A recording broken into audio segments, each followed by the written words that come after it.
Scott Grayson, of course, you know him from Grayson's Grades all season long, his coverage of Super Bowl 52, and, of course, right here on the Sports Bash. He joins us now for Grayson's Grades on the Trades as we take a look at a guy that you're familiar with, Scott, from your time covering the Mountaineers. Daryl Worley is coming to Philadelphia for Torrey Smith. So what's your grade on the trade?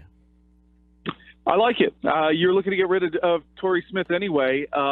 Everybody kind of knew that was going to happen. So you get something for him. Now, what it does is, what Howie's doing is playing the salary cap game. And I think so far, he's doing a pretty good job. And what you get out of Worley is a guy who isn't going to cost you much against the cap at all.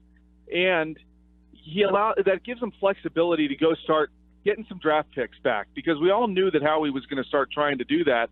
So far, he hasn't acquired any. But I think what he did here by getting Worley was freed up the opportunity to shop a couple of these defensive backs that they might be able to get some draft picks for.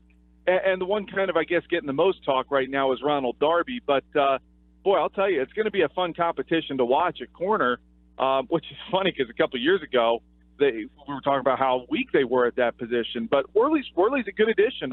A guy who has a lot of good ball skills, started a lot of games for Carolina. So you're getting a guy with some NFL experience who's going to come in here and really fight for a job. Yeah, I know. I liken Worley to a similar player to Rasul Douglas. Absolutely. You saw both these guys play while covering the Mountaineers down there. So would you say they're similar? I would. I would say they're similar in this regard. I think they're both very good at being around the ball. And you guys saw that from Rasul Douglas this year, in that he always had a hand on the ball, or he was in position to possibly make a pick, made several of them when he got thrust into the starting lineup due to some injuries. Worley's the same kind of guy. He has good coverage skills, good closing speed. He'll get in there. He's got a good wingspan. He's 6'1". He'll be able to get his hands on some balls to knock them away. So, and when you talk about, again, the additions up front, these defensive backs do not have to cover for very long, and it really makes a difference on their abilities to make some plays. And Worley, you're right, is very comparable to a Rasul Douglas. Well, that leads to what I wanted to ask you about, Scott, which is the Jim Schwartz scheme. And you saw a guy like Ronald Darby, who maybe had mixed success in Buffalo, then come and have success. How much of Worley coming to the Jim Schwartz scheme can benefit him? Because there were tweets out there like, he wasn't that good in Carolina. But John McMullen did point out to us earlier that was a zone corner he was asked to do there, and it's different when he comes to Philadelphia. Yeah, I think he fits this scheme pretty well. As you know, they run a lot of man, and you'll see Worley in man coverage, and he does a good job, like I said, of really understanding where he's got a few years in the league. He's towards the back end of his rookie contract. So, again, he's still cheap, but he's got NFL experience. He started 25 games. That's big. I mean, you got a guy who you really don't have to shell out the money for the kind of experience that you're getting. It's really huge. He's going to bring in some fresh, ways of looking at things in that room as well.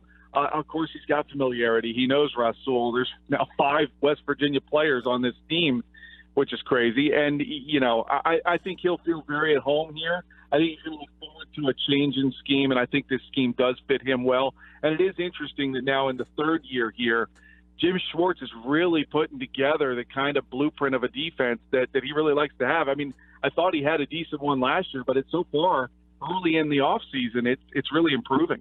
Now, I brought up Darby. Is that somebody that you think is vulnerable now to move, or maybe they find a way to move him? I mean, we've brought his name up a couple times as potentially somebody, or do you think they stay with this wealth of corners? Well, no, they're not going to keep all of them. I think somebody's going to go here, and I would think it's before the draft to kind of get a couple of these draft picks back, or at least one of them. Darby, to me, I think is the front runner. However, as I looked at the list, I kind of said, no, Sidney Jones isn't going to be a guy who goes. I wouldn't think. They're not going to give up on him yet. Rasul possibly could be a guy they could trade who showed well, made a lot of good film, was a key player during some injuries to come in and play well. But I think Darby is kind of the guy who would get shipped if somebody's willing to take willing to offer what Howie wants in exchange for him. But if not, I don't think the Eagles would hesitate to hold on to this group and go into training camp with them and still be looking to deal somebody at that point. Scott Grayson with us, talking Eagles football and the offseason moves. The Bennett move, now this move today. I mean, look, Howie already won Executive of the Year. Is there another award? He's getting a Maxwell Award down here. Is there more kudos you can give to the guy?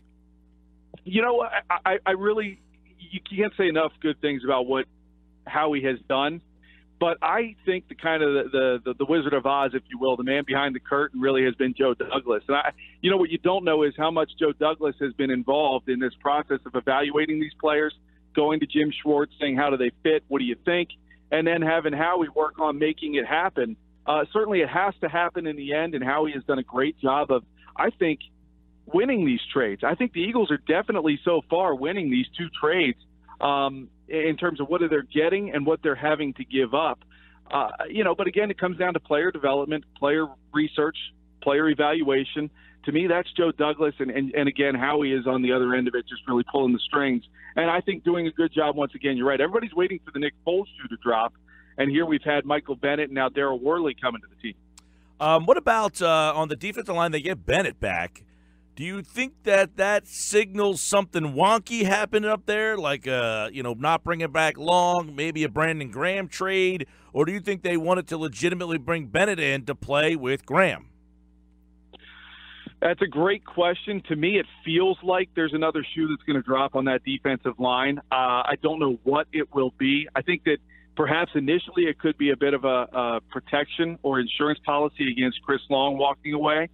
And if he does stay, perhaps it means he kind of replaces Graham, because Graham is a guy who could generate a lot of draft picks if that's really what they want to do. So I think you could see anything happen up there on that defensive line. I don't think they're done shifting that around, and it will be interesting to see what that next shoe to drop is.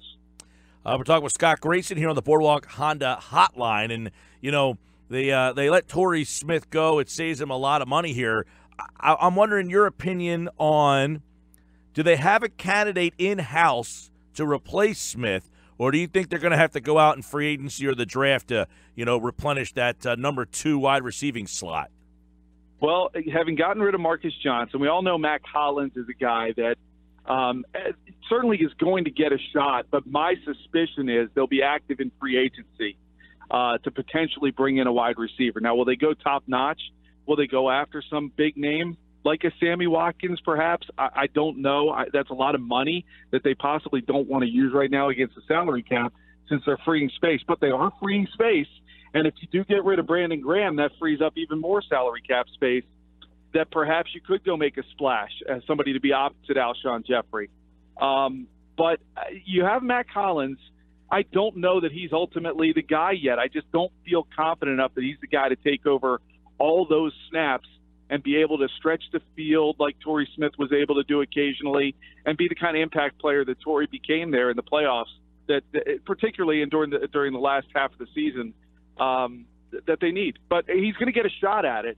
And again, it comes down to knowing these players. Doug Peterson has done a good job of sensing when a guy's ready and giving him the shot. So we'll see. I think if they go out and get somebody that tells you they're looking for competition at that position, or they don't think Mac Hollins is ready to take over all that responsibility yet.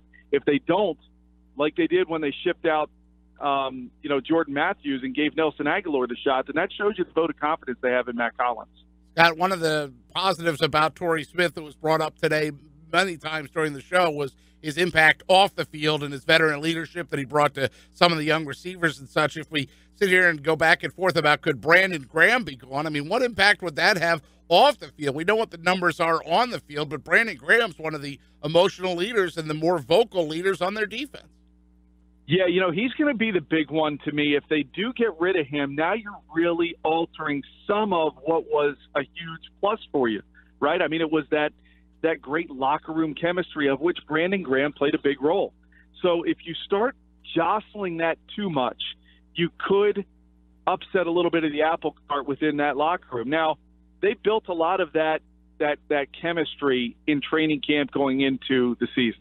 So by all means, they certainly could do something like that again. But he has been a huge factor in that locker room in terms of keeping that defensive line and all those guys and their many personalities, glued together. He was a bit of that glue that held it together. So if you get rid of that, you better make sure you have something else to be in its place. Now, you mentioned Torrey Smith and what he brought off the field. Very good locker room presence, good leadership, had some of that Super Bowl experience, and that all plays a role. And, certainly now he's gone. I don't think it's a shock that he's gone, but when you start getting rid of too many of those guys who were unselfish, keep personalities in that locker room, it will start to add up, and that will be interesting to see how they try to, work their way through that. I think right now they're still good. I think you can trade a Brandon Graham, but you got to be careful of what that does do to the locker room. Yeah, that sounds like playing with fire there. Right, and before we let you go, Scott, I do want to ask you about the Bennett situation. That's a guy that, people say he's a controversial player, he's an outspoken player. Were there any reservations on your part, or do you think there should be any reservations about what his I guess, behavior or attitude is going to be like when he comes to Philadelphia?